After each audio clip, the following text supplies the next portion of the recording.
adalah syarat utama adalah kita, ini di luar sholat Pak ya, di luar sholat kita itu membaca ayat sajadah atau mendengar daripada bacaan seseorang daripada ayat sajadah, maka disunahkan bagi kita untuk melakukan sujud tilawah dengan syarat-syarat. Satu, kita suci dari hadas dan najis.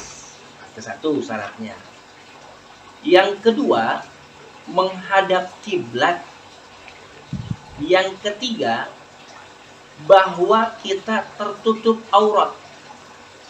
Jadi tidak sembarangan kondisi kita mendengar ayat sajadah sujud saja, itu tidak, gitu Pak.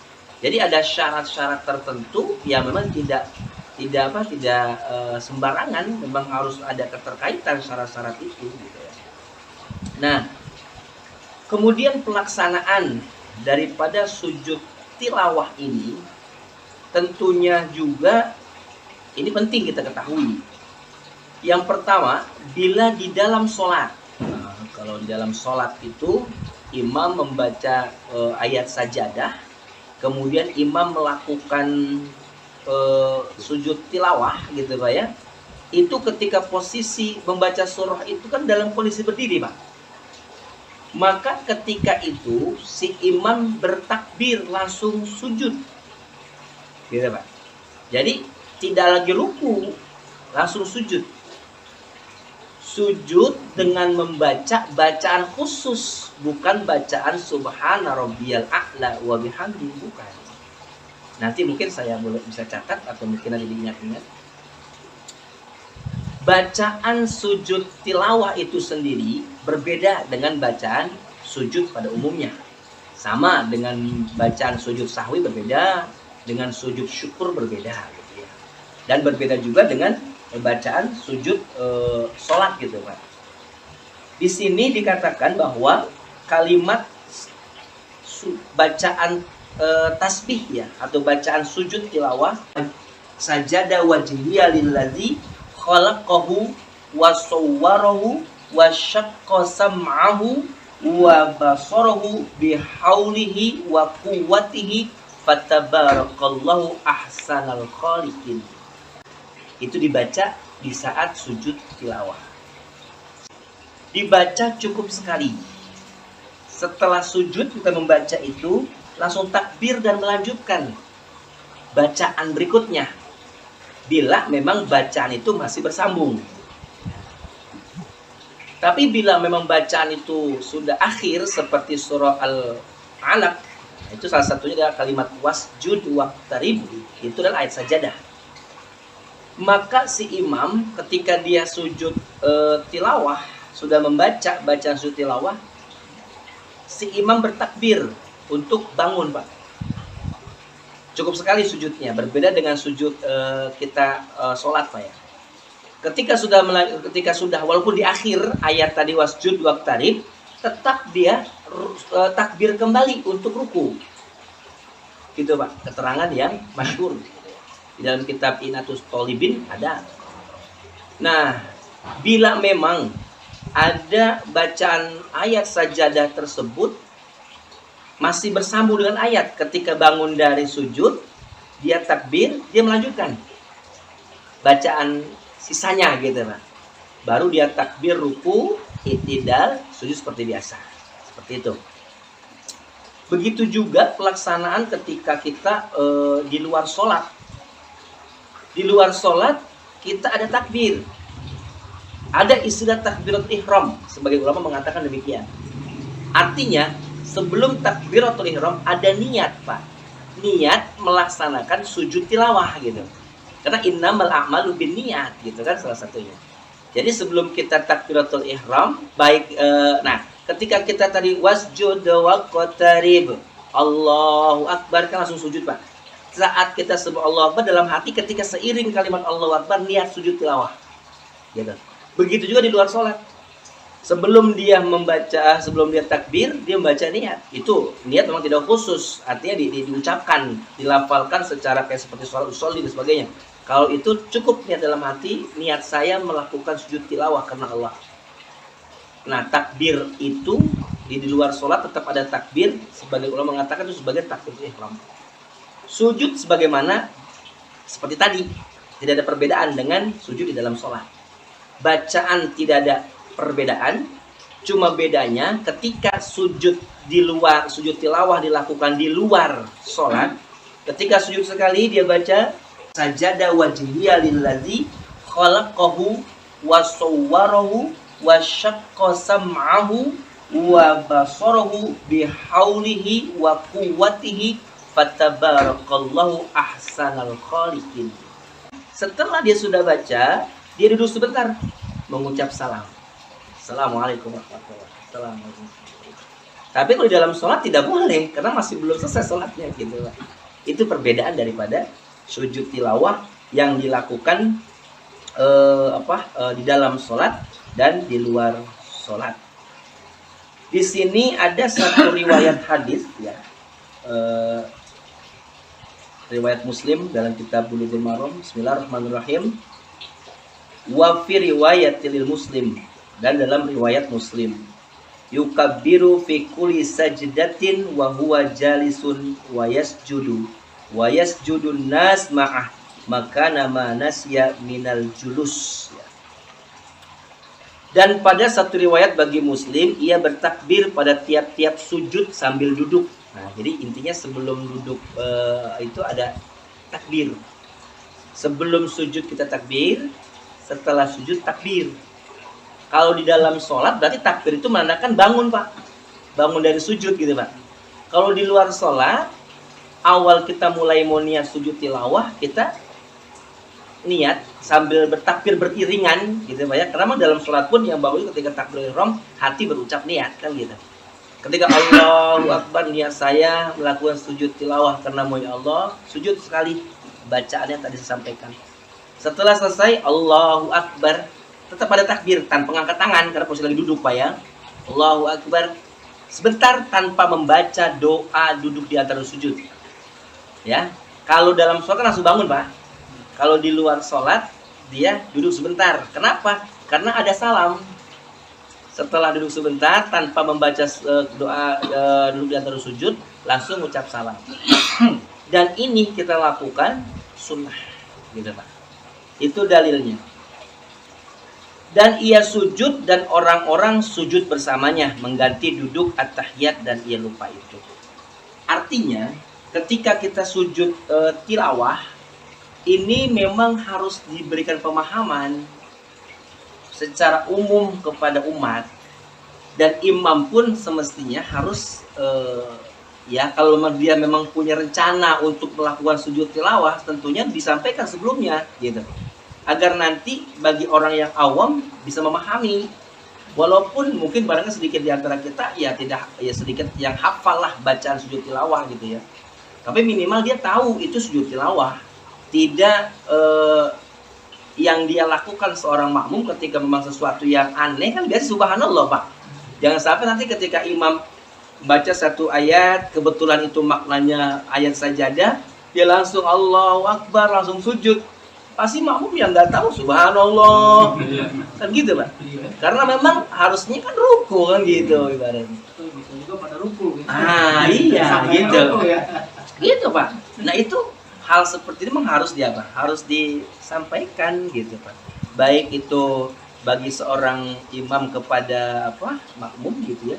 Dan mungkin yang lebih pentingnya adalah ya kita harus betul-betul inilah fungsinya pentingnya kita belajar gitu Pak ya.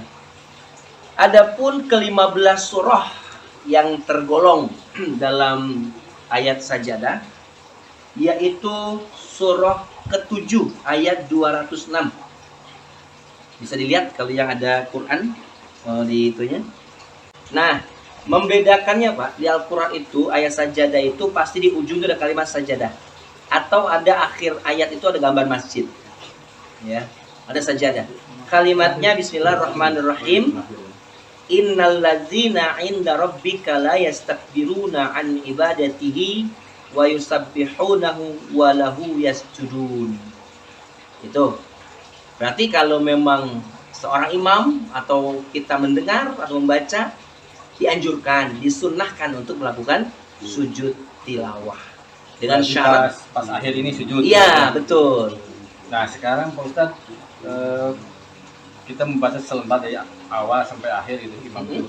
Kan ini terakhir nih, sujud sajadah, bangun lagi, langsung ruku berarti. Iya, tetap takbir Pak, tetap takbir. Jadi gini, ketika kita baca sajadah, kita tetap takbir Pak, Allahu Akbar, tapi nggak ruku, sujud.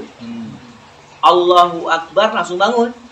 Nah kan, berarti kan karena udah akhir nih, iya, kita tetap berhenti sejenak. Allahu Akbar langsung ruku gitu Pak. Ya.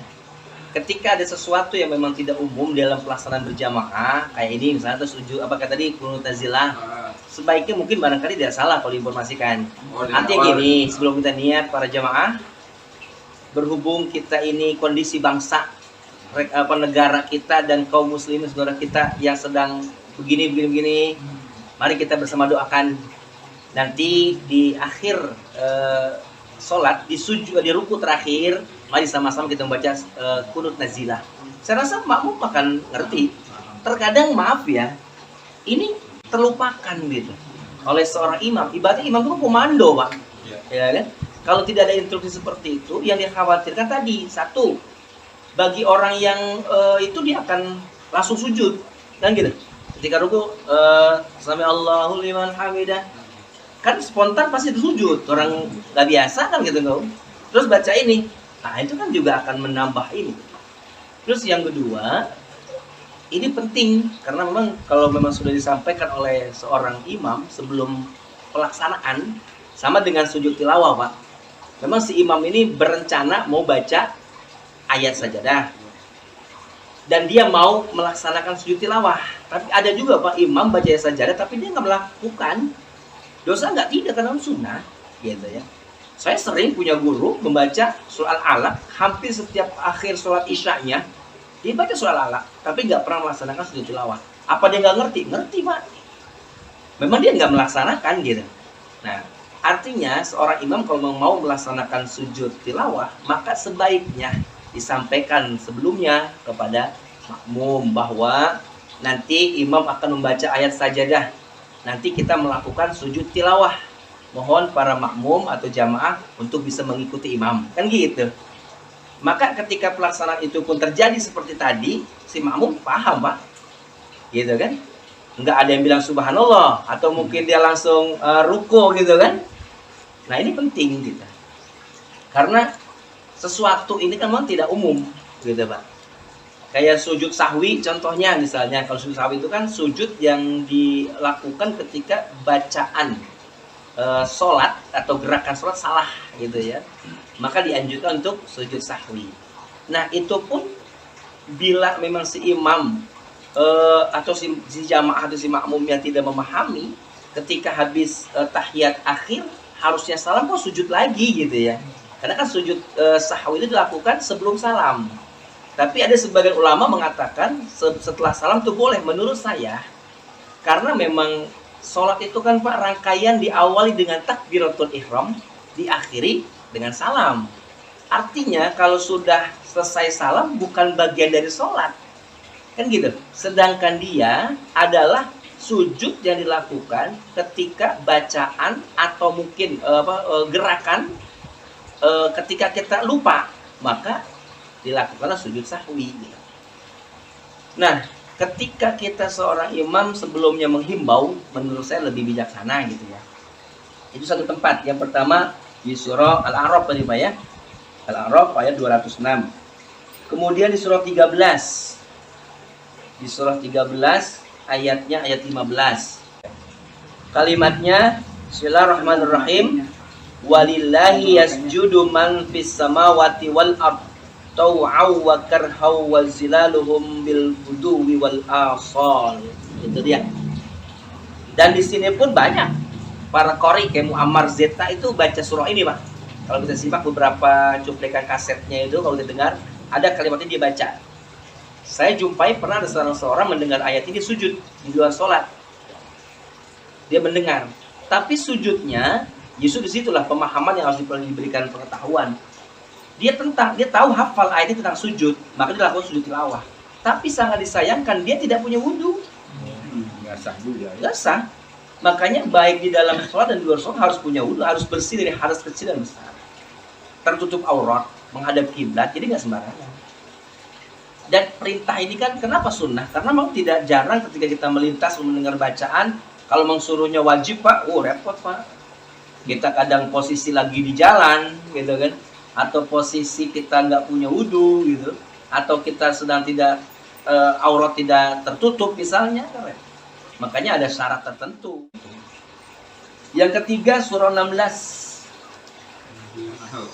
ya, ayat 49-50. 49-50. Kalimat itu dari walillahi yasjudu ma fis samawati wa ma fil ard min dabbati wal malaikatu wa hum la yastakbirun yakhafuna rabbuhum min fawqihim wa yaf'aluna ma yu'marun. Nah, kalimat wa yu'marun satu ayat 50 ini tidak ada perintah kalimat ini tentang sujud, tapi di ayat sebelumnya, Pak, ada korelasi gitu. Makanya diletakkan ayat sajadahnya. Kenapa di ayat yang 50-nya bukan di ayat 50-nya bukan 49-nya, padahal di kalimat yasjudu ada di ayat 49. Betul, Pak ya? Karena ada korelasi penjelasan. Keterangan sujudnya di 49, perintah sujudnya wa yaf'aluna ma yu'marun, dan kalian mengerjakan daripada yang diperintahkan, kan gitu. Jadi perintah sujudnya di awal, maksudnya kalimat sujudnya di awal, perintahnya di. Makanya dua ayat itu tergolong kepada ayat-ayat sajadah gitu. Jadi terus gimana kita bacanya? Apakah di wahum la yastakbirunnya kita lakukan sujud sajadah? Tidak. Di wa yu'marun. Wa ma yu'marun maksudnya. Jadi kalau sampai ayat ini nggak boleh potong. Ketika kita misalkan membaca imam misalnya gitu ya.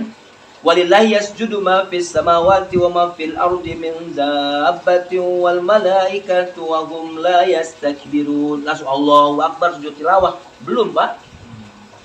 Kalau dia paham, maka bukan di situ. Di ayat berikutnya ya khamfuna rabbuhum min fawqihim wa yaf'aluna ma yu'marun, baru sujud tilawah gitu. Karena memang dua ayat ini satu terkait kan. Gitu ya. Yang keempat sekarang ya. Surat 17. Ya, 108 109 sama dua ayat juga. Yaquluna subhana rabbina in kana wa'dun rabbina lamaf'ula, gitu Pak ya. Wa yakhirruna lil azqani yabkuna wa yaziduhum khusyu'a. Di situ.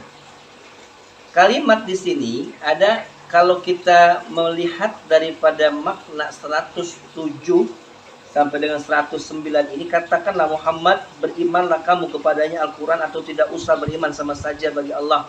Sesungguhnya orang yang telah diberi pengetahuan sebelumnya, apabila Al-Quran dibacakan kepada mereka, mereka menyungkurkan wajah, bersujud maksudnya. Gitu Pak, ada lagi-lagi kalimat sujud. Ya Pak ya, itu kalimat makna daripada seperti yang ayat ini. Kemudian wa yaquluna subhana rabbina in kana wa'du rabbina la maf'ula, dan mereka berkata, maksud Tuhan kami, sungguh janji Tuhan kami pasti dipenuhi. Dan mereka menyungkurkan di kalimat wa yakhirruna. Kalimat wa yakhirruna itu menyungkurkan, berarti kan sujud. Jadi tidak kalimat sujud Pak di situ kalimat, tapi wa yakhirruna bermakna sujud. Gitu. Ya. Karena ada kalimat sebelumnya tadi walil azqani sujada gitu. Jadi ada korelasi di situ. Jadi wa yakhirruna lil azqani yabkuna wa yaziduhum khusyu'a, dan mereka menyungkurkan wajah sampai menangis dan mereka bertambah khusyuk. Jadi kalimat ini perintah daripada sujud tilawah. Jadi di ayat khusyu'anya gitu ya. Ya artinya dua ayat ini yang tergolong kepada ayat sajadah gitu maksudnya. Jadi kalau ayat 107-nya, maaf 106-nya, itu tidak ada. Artinya kalau kita baca dari kul aminu bihi, itu udah tergolong Pak, udah termasuk ayat sajadah. Gitu ya. Terus kalau kita bacanya cuman dari ayat 105-nya, wabil haqqi anzalnahu bil haqqi nazal wa marsalnaka illa mubasysyiran wa nadhira wa qur'anan faraqnahu litaqra'ahu 'alal nasi 'ala muksin wa nazzalnahu tanzila. Terus kita lanjut lagi ayat 107-nya, qul aminu bihi aw la tu'minu innal ladzina utul ilma min qablihi la yutla 'alaihim yakhiruna lil azqani sujada. Boleh nggak sujud di dalamnya? Boleh, Pak. Ini belum termasuk ayat sajadah. 107 dan 109. Nanti mau kita tibakan di situ, boleh. Nah, terus ketika misalnya kita masih mau melanjut ayat ketika dalam bacaan sholat misalnya. Kan tadi kan saya katakan kan langsung sujud. Setelah sujud melanjutkan lagi. Kan itu ayat masih ayat sajadah, apa masih sujud lagi? Ya tidak, Pak. Nah, karena dia itu satu rangkaian. Gitu. Kalau mau dipakai sampai khusyu'ah, lebih baik sampai khusyu'ah baru sujud gitu. Mau diakhiri atau mau dilanjut itu silakan. Yang penting sampai disitulah dua ayat itulah yang tergolong kepada ayat sajadah. Karena di ayat 107-nya itu ada korelasi dengan ayat 119. Artinya dua ayat itu satu keterkaitan maknanya gitu ya. Yang kelima surah 19. Terus sedikit kan? Ya. Ini kan 109 kan tadi kita imam sujud ya, sujud tilawah ya. Boleh nggak dia mengakhiri ayatnya tidak diteruskan lagi ke 110 terus setelah berdiri langsung sujud? Ya nggak masalah ya. Yang penting pokoknya antara 107 sampai 109 dia baca 107 108 aja, nggak sampai 109 boleh, Pak. Karena dua ayat itu memang maknanya sama. Artinya ada mengandung ayat sajadah. Ya, enggak, maksudnya dia ngambilnya di 109 nih sujudnya nih. Terus berdiri lagi. Terus dia tidak melanjutkan ayat yang ke 110 langsung sujud nggak apa-apa. Sama kayak tadi, kayak surah Al-Alaq, wasjud waqtarib kan akhir Pak ya. Iya, sama. itu kan akhir kan. Iya. Kali ini kan bukan Tapi kan dia bacanya di akhir, diakhirkan ya, sama aja Pak. Ya. Sama aja. Artinya dia langsung ke ruku. Nah, gitu. Nanti ketika setelah bacaan sujud tilawah dia lakukan, dia bangun, kemudian dia tetap dalam kondisi berdiri gitu kan. Langsung Allahu Akbar ruku gitu. Itu maksudnya sama dengan ketika kita membaca surah Al-Alaq gitu ya, yang wasjud waqtarib. Kemudian selanjut ke surah berapa tadi?